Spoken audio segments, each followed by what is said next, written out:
ഇന്നത്തെ വീഡിയോയിൽ ഞാൻ പറയാൻ പോകുന്നത് അരളി സസ്യത്തെ പറ്റിയാണ്.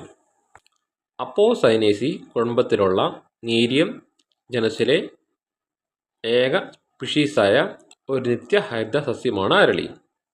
ഇന്ത്യയിൽ ഉടനീളം കാണപ്പെടുന്ന ഈ സസ്യത്തിന് എല്ലാത്തരം കാലാവസ്ഥയിലും വളരാൻ തക്ക ശേഷിയുണ്ട്. മഞ്ഞ, ചുവപ്പ്, വെളുപ്പ്, നീല എന്നീ നിറങ്ങളിലുള്ള പുഷ്പങ്ങൾ ഉണ്ടാകുന്ന അരളിച്ചെടികൾ കണ്ടുവരുന്നു. എല്ലാ ഭാഗവും വിഷമായ ഈ ചെടി നട്ടുവളർത്തുന്ന ഉദ്യാന സസ്യങ്ങളിൽ ഏറ്റവും വിഷമുള്ളവയിൽ ഒന്നാണ് ഈ ചെടി. ഓലിയാൻഡ്രീജെനിൻ എന്നീ രണ്ട് രാസഘടകങ്ങളാണ് ഈ ചെടിയെയും പൂക്കളെയും വിഷമയം ആക്കുന്നത്. സമാനമായി ഇതേ കുടുംബത്തിൽപ്പെട്ട കോളാമ്പി സസ്യം ചെടിയിലും വിഷമടങ്ങിയിട്ടുണ്ട്. ഈ ചെടിയുടെ കായ, ഇലകൾ, പൂക്കൾ ഒക്കെ കഴിച്ച് നിരവധി അപകടങ്ങൾ റിപ്പോർട്ട് ചെയ്തിട്ടുണ്ട്. അരളിച്ചെടി അലങ്കാരത്തിനും അരളിപ്പൂക്കൾ മാല കെട്ടാനും ക്ഷേത്രങ്ങളിൽ പൂജയ്ക്കും ഉപയോഗിക്കുന്നു. അപകട സാധ്യത കണക്കിലെടുത്ത് 2024 മെയ് മാസം മുതൽ ദേവസ്വം ബോർഡ് അരളിപ്പൂക്കൾ ക്ഷേത്രങ്ങളിൽ ഉപയോഗിക്കുന്നതിന് നിയന്ത്രണം ഏർപ്പെടുത്തിയിട്ടുണ്ട്. കരിവീര, അജ്ജുഗ്ന, അശ്മാരക, ഹയമാരക പേരുകളിൽ സംസ്കൃതത്തിലും കനേർ എന്ന ഹിന്ദിയിലും ഈ സസ്യം അറിയപ്പെടുന്നു. കമ്പ് കുത്തിയും പതിവെച്ചും പുതിയ തൈകൾ ഉൽപ്പാദിപ്പിക്കുന്നു. ഏകദേശം 3 മീറ്റർ വരെ പൊക്കത്തിൽ അരളിച്ചെടി വളരുന്നു. തൊലിക്ക് ചാരനിറമാണ്.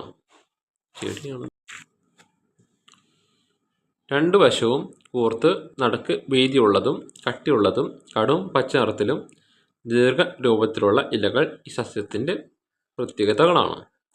5 ദളങ്ങൾ വീതമുള്ള പൂക്കൾ തണ്ടിൻ്റെ അറ്റത്ത് കുലകളായി കാണപ്പെടുന്നു. ചെടിക്ക് വെളുത്ത നിറത്തിൽ കറ ഉണ്ടാകുന്നു. അരളിയുടെ എല്ലാ ഭാഗവും വിഷമുള്ളതും ദുർഗന്ധമുള്ളതുമാണ്. 2 കോമ്പൗണ്ടുകൾ ആണ് ഈ ചെടിയെയും പൂക്കളെയും വിഷമയം ആക്കുന്നത്. ഈ ചെടിയുടെ കായ അല്ലെങ്കിൽ ഇലകൾ ഒക്കെ കഴിച്ച് നിരവധി അപകടങ്ങൾ റിപ്പോർട്ട് ചെയ്തിട്ടുണ്ട്. പശുക്കൾക്കും ആടിനും ഒന്നും ഇതിൻ്റെ ഇലയോ പൂവോ കൊടുക്കരുത്.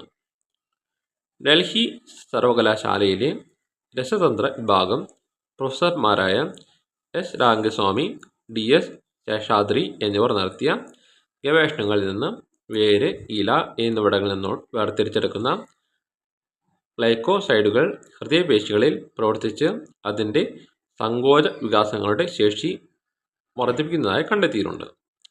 കൂടാതെ വേരിലെ തൊലിക്ക് ശ്വാസകോശത്തിൻ്റെ സങ്കോച വികാസശേഷി വർദ്ധിപ്പിക്കുന്നതിനും ഉള്ള കഴിവ് ഉണ്ടെന്ന് കണ്ടെത്തിയിട്ടുണ്ട്. വളരെ ലഘുവായ മാത്രയിലാണ് ഔഷധങ്ങൾ ഉപയോഗിക്കേണ്ടത്, അല്ലെങ്കിൽ വിപരീത ഫലം ഉണ്ടാക്കാൻ വഴിവെക്കുന്നു.